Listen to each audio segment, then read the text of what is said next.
क्या हमारे स्कूलों में बच्चों को जो इतिहास पढ़ाया जा रहा है वो अब बदल रहा है?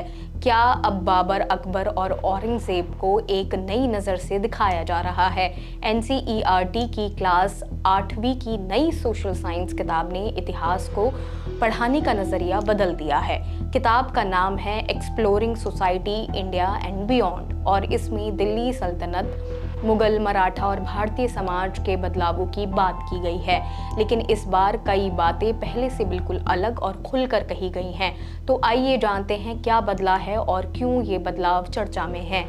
नई किताब कहती है कि दिल्ली सल्तनत का समय सिर्फ राज करने का नहीं था, बल्कि उसमें लूट, मारकाट और धार्मिक हिंसा भी शामिल थी।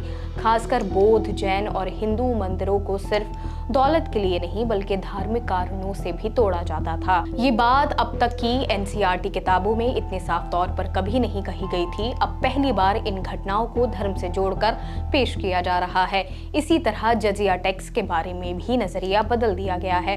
पहले इसे एक सामान्य टैक्स की तरह दिखाया जाता था जो गैर मुस्लिम लोगों से लिया जाता था, लेकिन अब किताब कहती है ये एक ऐसा टैक्स था जो गैर मुस्लिमों को नीचा दिखाने और उन पर दबाव बनाने के लिए लगाया जाता था। इससे लोगों पर धर्म बदलने का दबाव भी बढ़ता था। यानी अब जजिया को सिर्फ कर नहीं बल्कि एक तरह का धार्मिक दबाव बताया गया है। बाबर की छवि भी अब बदल चुकी है। उसे पहले सिर्फ एक पढ़ा लिखा, समझदार और विजेता राजा के तौर पर दिखाया गया था, लेकिन अब किताब कहती है कि बाबर एक बेहद क्रूर विजेता भी था।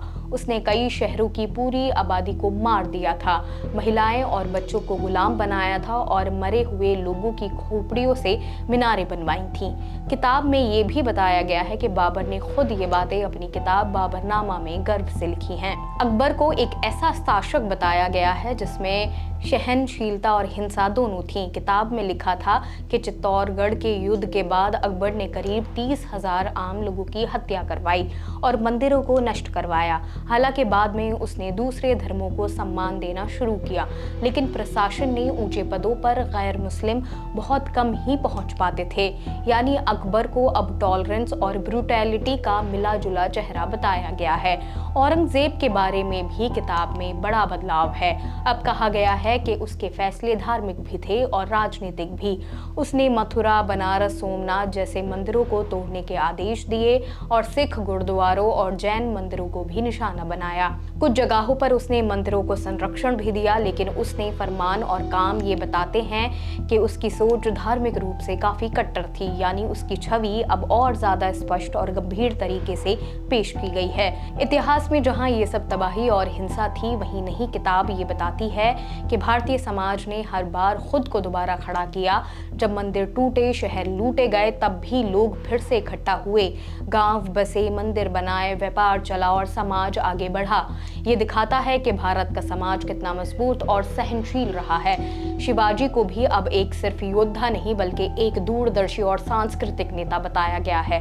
किताब में लिखा गया है कि शिवाजी ने नष्ट किए गए मंदिरों को दोबारा बनवाया और अपने धर्म को मानते हुए भी सभी धर्मों का सम्मान किया। पहले भी किताबों में शिवाजी की प्रशासनिक क्षमताओं की बात होती थी, लेकिन अब उन्हें भारत की सांस्कृतिक विकास का प्रतीक भी बताया गया है। इस पूरी किताब की शुरुआत एक जरूरी चेतावनी के साथ होती है। किताब कहती है हमें इतिहास के क्रूर और हिंसक हिस्सों को समझना चाहिए, लेकिन किसी भी इंसान को आज उन पुरानी किताबों का दोषी नहीं ठहराना चाहिए।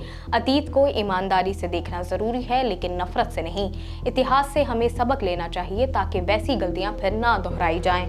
तो अब सवाल ये है, क्या ये बदलाव सही दिशा में है? क्या ये इतिहास की सच्ची तस्वीर है या किसी विचारधारा का एक हिस्सा है? और सबसे जरूरी, क्या हमें बच्चों को पूरी सच्चाई सिखानी चाहिए या सिर्फ वो बातें जो सुनने में अच्छी लगे? फिलहाल इस खबर में सिर्फ इतना ही। बाकी और खबरें देखने के लिए जुड़े रहिए ऑब्जर्वर पोस्ट के साथ। शुक्रिया।